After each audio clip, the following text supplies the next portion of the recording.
अस्सलामुअलैकुम, welcome to बुशरास coaching. और आज हमारा टॉपिक है टेक्निकल राइटिंग। आज हम लोग टेक्निकल राइटिंग इंग्लिश को पढ़ रहे हैं और आज हम डिस्कस करेंगे कि टेक्निकल राइटिंग क्या है, what is technical writing and characteristic of technical writing. तो चलते हैं अपने टॉपिक की तरफ और स्टार्ट करते हैं। तो यहाँ पर हमारे पास है technical writing and report writing.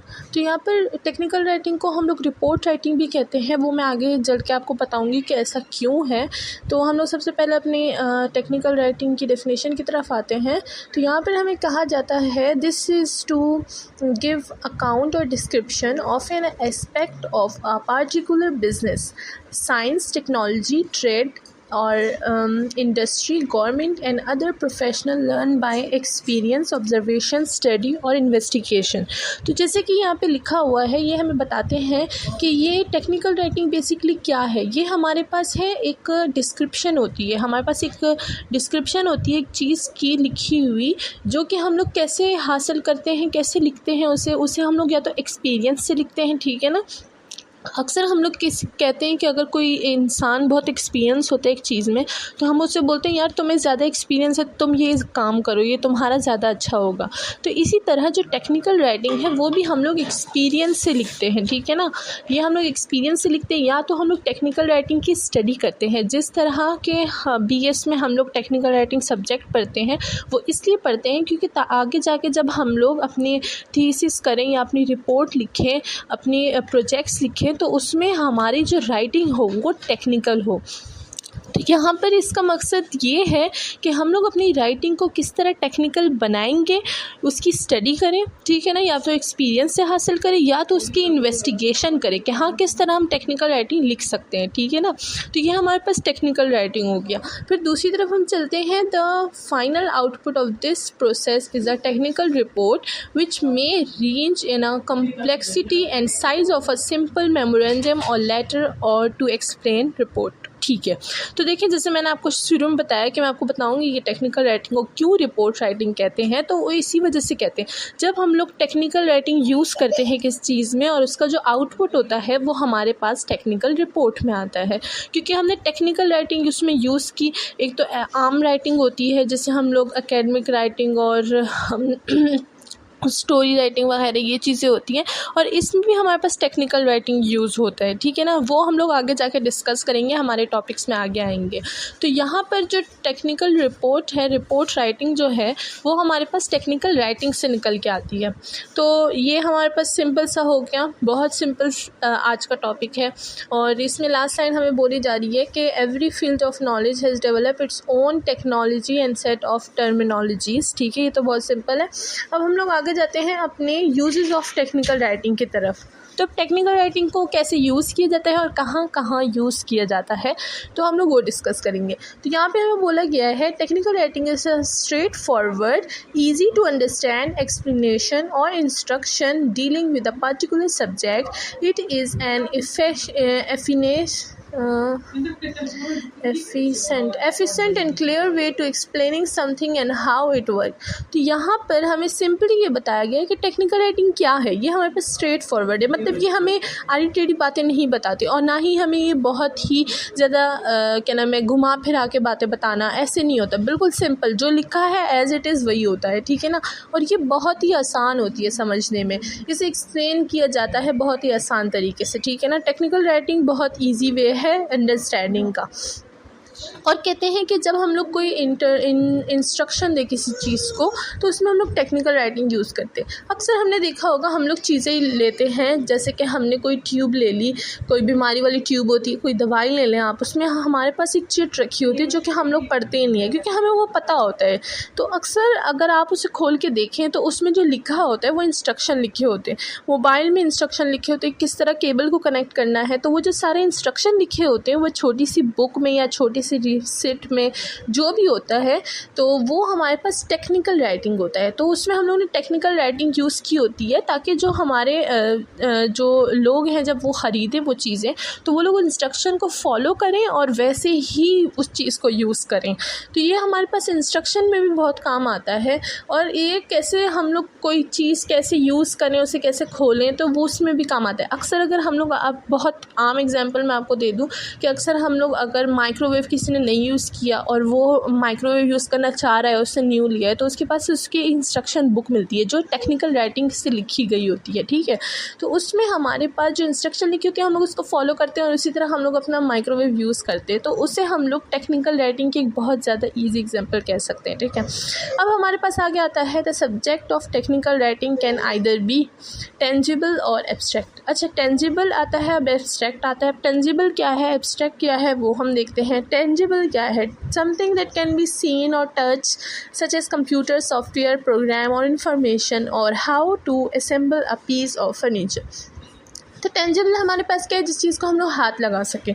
अब वो कोई भी हो सकती है, जैसे कि मेरे हाथ में भी मोबाइल है, ठीक है, मेरे हाथ में पेन है या फिर किताब है, ठीक है ना, तो वो हमारे पास टेंजिबल होता है। और हम लोग अक्सर ना कोई हमने फ़र्नीचर लिया हो, मैंने घड़ी ली थी पिछले महीने, वो भी ऑनलाइन, तो उन्होंने मुझे फिर एक बुक में उन्होंने मुझे इंस्ट्रक्शन बताए थे कि इसको इस तरह पीसेस जोड़ना है, ठीक है ना, तो फिर आपकी घड़ी बन जाएगी।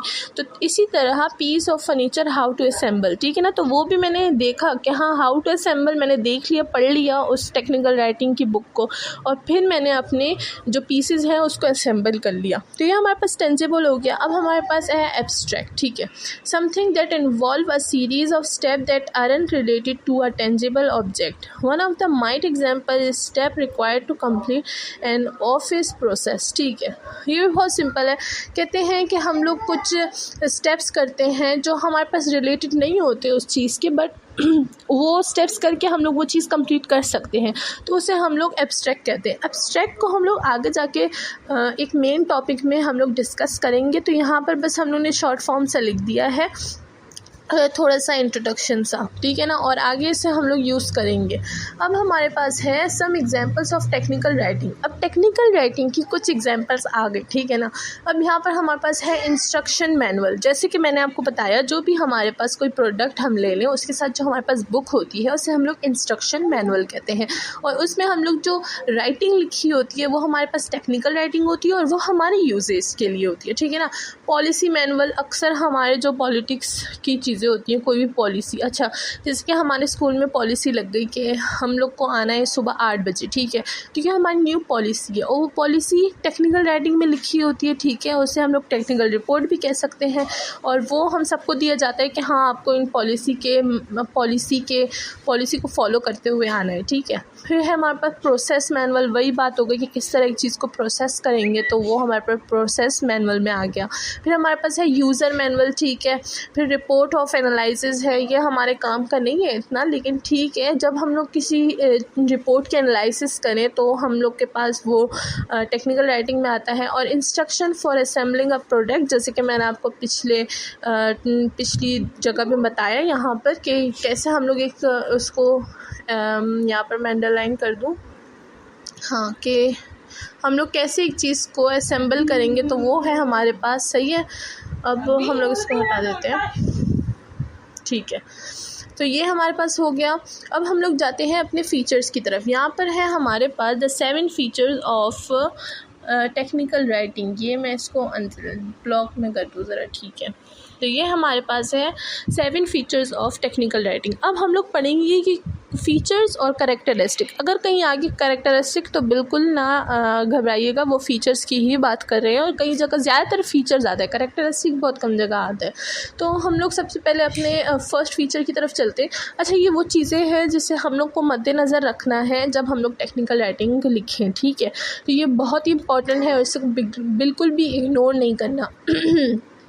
तो हमारे पास सबसे पहले है करेक्ट। तो whatever else it is technical writing must be correct, period.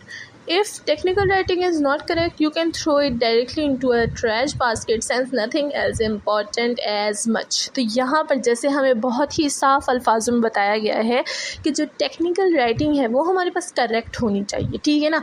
अब वो करेक्ट होनी चाहिए, पीरियड में भी उसके करेक्ट होने चाहिए, उसको स्पेलिंग में भी करेक्ट रखना है हमने और उसको हमने पास्ट, फ्यूचर, प्रेजेंट, इस चीज़ में भी करेक्ट रखना है, ठीक है। मतलब कि हमें हर लेवल पे टेक्निकल राइटिंग को करेक्ट रखना है, है, और अगर उसमें कोई भी मिस्टेक है तो उसे हम लोग डायरेक्ट डस्टबिन में फेंक सकते हैं, भाई वो हमारे किसी काम की नहीं है, ठीक है। तो सबसे पहले हमें जो बहुत ही गौर व फिक्र करने वाली चीज़ है वो है करेक्ट, कि इसे हर चीज़ में हमने करेक्ट रखना है। फिर है हमारे पास second number appropriate for intent audience. तो यहाँ पर हमें बोला गया है कि हमें ध्यान रखना है कि हमारी ऑडियंस कैसी है, ठीक है। पहले मैं आपको समझाती हूँ, फिर हम लोग इसे रीड करते हैं।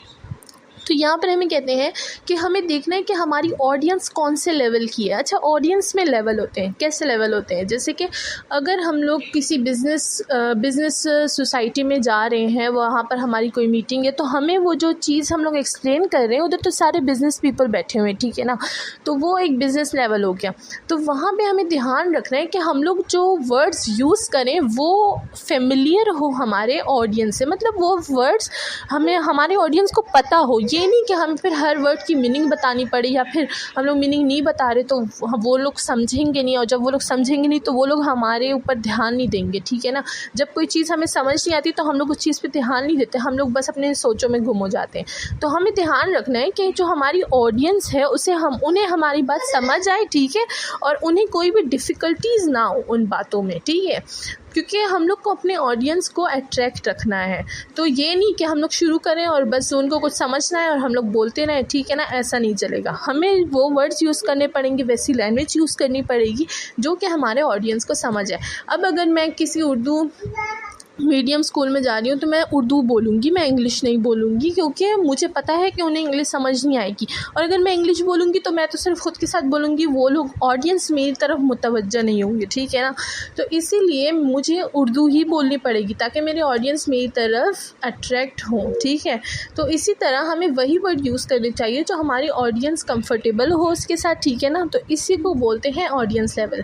तो यहाँ पर हम लोग रीड करते हैं, कहते हैं technical writing must B appropriate for its intent audience। तो जैसे कि मैंने बताया कि हमारी जो लैंग्वेज है वो हमारी ऑडियंस के लेवल की होनी चाहिए, ठीक है ना।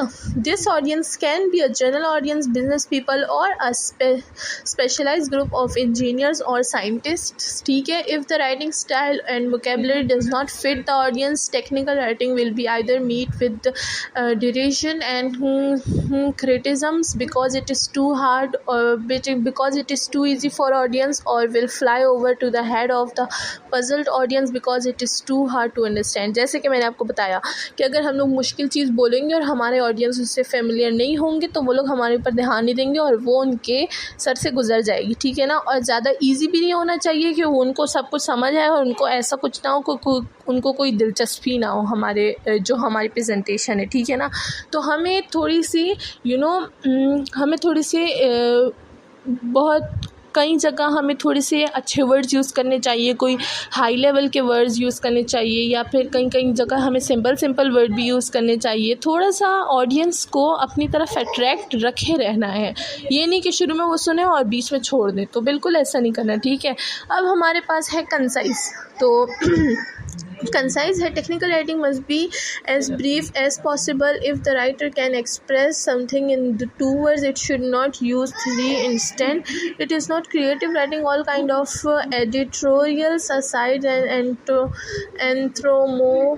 anthropomorphic smells and metaphorism should be avoided। अच्छा, तो यहाँ पर हमें बोला गया है कंसाइज का मतलब है हमारे पास जो हमारी टेक्निकल राइटिंग है वो ज़्यादा बड़ी नहीं होनी चाहिए, वो थोड़ी कंसाइज यानी थोड़ी छोटी होनी चाहिए। और ये भी नहीं कि आप उसको 2 वर्ड में ही भाई लिख दो, हम लोग बोलते हैं इसको 3 वर्ड में भी लिख सकते हैं, ठीक है ना। ऐसा नहीं होना चाहिए, मतलब थोड़ी सी शॉर्ट होनी चाहिए, ठीक है ना, ज़्यादा डिटेल्स नहीं होनी चाहिए। तो जो मेन पॉइंट्स है बस वो लिख दें, सही है ना। तो उसे थोड़ा सा छोटा लगेगा, ज़्यादा बड़े 2-3 पेजेस नहीं होने चाहिए, ठीक है ना। तो ये ऐसे कह रहे हैं। तो यहाँ पर हम लोग अपने 4th फीचर की तरफ आते हैं, कहते हैं कंपैरिजन। comprehensive ठीक है। तो ये हमारे पास है comprehensive।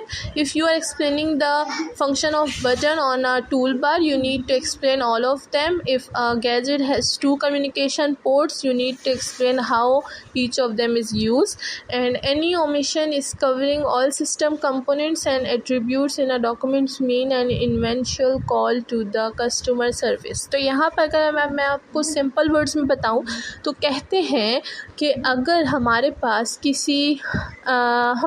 अगर को 2 बटन्स है, ठीक है ना, तो हम लोग उसे एक्सप्लेन कैसे करेंगे, हम लोग उस दोनों बटन्स की खूबियाँ और ख़ामियाँ बताएंगे, ठीक है ना, एडवांटेजेस और डिसएडवांटेजेस। तो इसे हम लोग कह सकते हैं कि अगर हम लोग कोई भी चीज़ यूज़ करें, कोई किसी चीज़ के बारे में टेक्निकल राइटिंग लिख रहे हैं, टेक्निकल रिपोर्ट लिख रहे हैं, कुछ भी लिख रहे हैं, तो उसके बारे में हमें एडवांटेज और डिसएडवांटेजेस दोनों बता देने चाहिए, ठीक है ना। और दोनों ही चीज़ों को, जो चीज़ के बारे में हम बोल रहे हैं वो चीज़ को सही से एक्सप्लेन करना चाहिए ताकि जो पढ़ने वाला है उसे बिल्कुल सही से समझ आ जाए, ठीक है। फिर हमारे पास है लॉजिकल और सीक्वेंशियल। तो यहाँ पर हमारे पास कहते हैं technical writing information can not contradict itself. All information, all steps need to make sense with respect to one another. If you need to open a LED in order to reach a button, you need to tell the reader to open the LED first and then to press the button.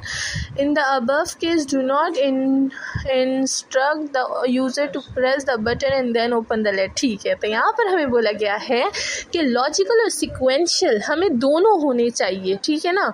हम लोग अगर एक चीज़ लिख रहे हैं तो उसे logical भी लिखना चाहिए और सीक्वेंशियल भी लिखना चाहिए। अब लॉजिकल को तो हमें पता है कि हाँ, इस चीज़ में जब लॉजिक हो, ठीक है ना, सही है, लेकिन सीक्वेंशियल यानी कि स्टेप बाय स्टेप। ये नहीं कि आप अगर मेरे पास डब्बा आ गया, ठीक है ना, एक चीज़ का, तो मैं यूज़र को बोलूँ कि डब्बे में ये चीज़ है, ठीक है ना, और वो चीज़ उठा लो, और ये ना बोलूँ कि खोलो, ठीक है ना। तो सबसे पहले हमें बोलना चाहिए कि open the box and then जो चीज़ पड़ी है उसे पिक करें, ठीक है ना। तो हमें सीक्वेंशियल भी होना चाहिए, लॉजिकल भी होना चाहिए। जैसे कि अक्सर हम लोग लिखते हैं 1 step 2 step 3 step, first draw a line, then take this centimetre line, ठीक है ना। पहले हम लोग ने लाइन ड्रॉ की, फिर इतना सेंटीमीटर ड्रॉ किया और फिर इतना रेडियस हमने ड्रॉ किया, ठीक है ना। तो हम लोग को लाइन वाइज यानी स्टेप बाय स्टेप चीज़ बतानी चाहिए, ठीक है ना। जैसे कि ये हमें कह रहे हैं कि अगर आपको ओपन करना है एक lid in order to reach a button, अच्छा, जैसे कि हमारे पास बिजली का जो सर्किट होता है, अगर हमें वो बटन को दबाना है, वो जो अंदर बटन है, तो उसके लिए तो पहले हमें वो खोलना पड़ेगा ना, वो बॉक्स को खोलना पड़ेगा। तो इसीलिए ये हमें कहते हैं अगर हमें बटन तक जाना है तो हमें सबसे पहले बॉक्स खोलना पड़ेगा। तो यहाँ पर हमारे पास सिंपल हो गया लॉजिकल एंड सिक्वेंशियल। अब हमारे पास है नंबर 6 फीचर जो कि है एक्शन ओरिएंटेड। तो यहाँ पर हमें बताया गया है कि अगर हम लोग किसी एक्शन की बात कर रहे हैं तो उसे हम लोग किस तरह वो रीडर को यूज़फुल हो सकता है, रीडर के लिए वो सारी बातें बताई गई हैं। तो इधर हम लोग एक बार रीड कर लेते हैं। You are writing a document to help user to take action, therefore use action verb whenever possible, specially in the beginning of the process step. Original cable A cable Z need to connected better now better connect cable A to cable Z, ठीक है। कहते हैं कि अगर हमें कोई action की बात कर रहे हैं, हम लोग किसी चीज़ में कोई स्टेप्स बता रहे हैं किसी एक्शन के लिए, तो उसके साथ हमें लिखना चाहिए कि ये एक्शन की चीज़ है और इसे करनी है, ठीक है ना। ये एक बहुत सिंपल सा है। फिर हमारे पास ऑर्गेनाइज। तो हमें पता है ऑर्गेनाइज का क्या मतलब है कि हमें जब कोई चीज़ लिखनी है या कोई चीज़ रखनी है तो उसे हम लोग ऑर्गेनाइज रखते हैं। जैसे कि अगर हम लोग कोई असाइनमेंट रख रहे हैं तो हम लोग सबसे पहले क्या करते हैं, सबसे पहले अपना जो हमारा इंट्रोडक्शन है, जैसे कि name, roll number, school, class etcetera, वो लिखते हैं। उसके बाद हम लोग अपने टॉपिक का इंट्रोडक्शन लिखते हैं, फिर उसका डिटेल लिखते हैं, फिर उसका एग्जाम्पल का पेज डालते हैं, ठीक है ना। तो ऐसे पेज वाइज। तो इससे हमें कह रहे हैं कि हमें भी एक चीज़ ऑर्गेनाइज रखनी चाहिए। अगर कोई फाइल हम रख रहे हैं तो उसे ऑर्गेनाइज रखना चाहिए, पेज 1 2 3 एंड सो ऑन, ठीक है ना। तो यहाँ पर हम लोग रीड कर लेते हैं। कहते हैं organise. Technical documents are organized in the ideal tree view fashion. The material is organized in layers from general to specific. The documents start with the general aspects of a system and drill down to the more specific detail later on. सही है। For example तो मैंने आपको बता दी, यहाँ पर बहुत मुश्किल एग्ज़ाम्पल थी तो मुझे कट करनी पड़ी, तो मैंने आपको इजी एग्ज़ाम्पल बता दी। तो यहाँ पर जैसे कहते हैं हमारे पास ऑर्गेनाइज में बहुत सारे वेज आते हैं, ठीक है ना। हमारे पास बहुत सारी ऑर्गेनाइजेशन ऑर्गेनाइज की बहुत सारे अलग अलग फ़ीचर्स हैं, जैसे कि हम लोग को एक चीज़ डेट के हिसाब से ऑर्गेनाइज़ करते हैं, कुछ चीज़ें हम लोग साल के हिसाब से ऑर्गेनाइज़ करते हैं, कुछ चीज़ें हम लोग इन्वेंशन के लिहाज से ऑर्गेनाइज़ रखते हैं। तो इसी तरह हम लोग जो चीज़ यूज़ कर रहे हैं उसके लिए हम लोग एक स्पेसिफ़िक सा ऑर्गेनाइज़ का फॉर्म ढूंढेंगे, ठीक है ना। अगर आप कोई चीज़ टाइम के लिहाज से ऑर्गेनाइज़ करना चाह रहे हैं तो आप लोग कैसे करेंगे, पहले 1996 की करेंगे, फिर 1997 एंड सो ऑन। ये तो नहीं करेंगे ना कि पहले 1996 की रख दी, फिर 2000 की रख दी, फिर 1999 की रख दी। तो इसे ऑर्गेनाइज वे नहीं कहेंगे, तो हमें ऑर्गेनाइज वे से रखना है, ठीक है ना। तो ये हमारा थे आज का टॉपिक टेक्निकल राइटिंग। होप आपको समझ आ गया हो, and if it helps you then please like and subscribe my channel and also share it with other friends, क्योंकि सब्सक्राइबर बहुत ज़रूरी हैं। तो thank you today, thank you so much.